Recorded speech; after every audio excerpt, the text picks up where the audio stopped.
how do you hire people that have the expertise that you need? So it could be that you hire someone who's already far ahead in their career, then you have to manage the cost versus what do you need, or you can hire someone who's more junior and then you develop them. However, that takes you a little bit more time. But hiring aside, what else do you need to think about as you're trying to build assets in your business? Structure. So a lot of people are winging it. They figure out what they're doing as they go along. And that works until it doesn't. So, and one of the things that is really a challenge when you are customizing your process for every single client, there's a lack of consistency, there's a lack of structure, and sometimes a lack of confidence on your part because you start to wonder, should I be doing this differently? Maybe I should use different words to describe this. Maybe this needs a different name. You start questioning yourself. And the more you question yourself, the more it will bleed through that other people will start to notice. And they'll sense that they may not be on solid ground.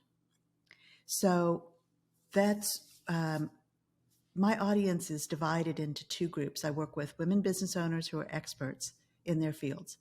And the one group are the builders that are very focused on growth. And I have a book called Your Hidden Advantage that was written for the builders to use a system so that you are attracting the right clients, you're pricing for value, and you're structuring your business in a way that does build value.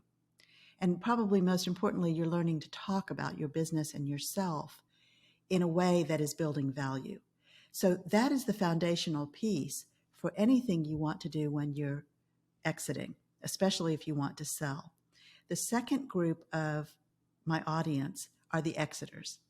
And those are women that have been in business, let's say 25 or 30 years.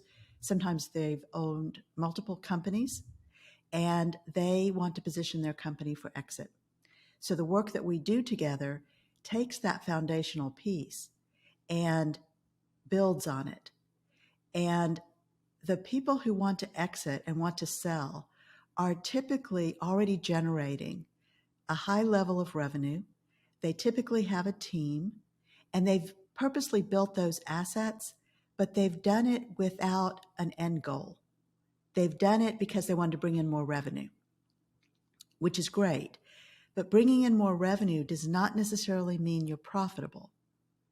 And when you're looking for a buyer, that is what they're looking for. They're looking for consistency, predictability, consistent revenue, and that kind of structure. Whether or not they want your processes depends on the buyer. But they always want to know that there is recurring revenue and it's consistent.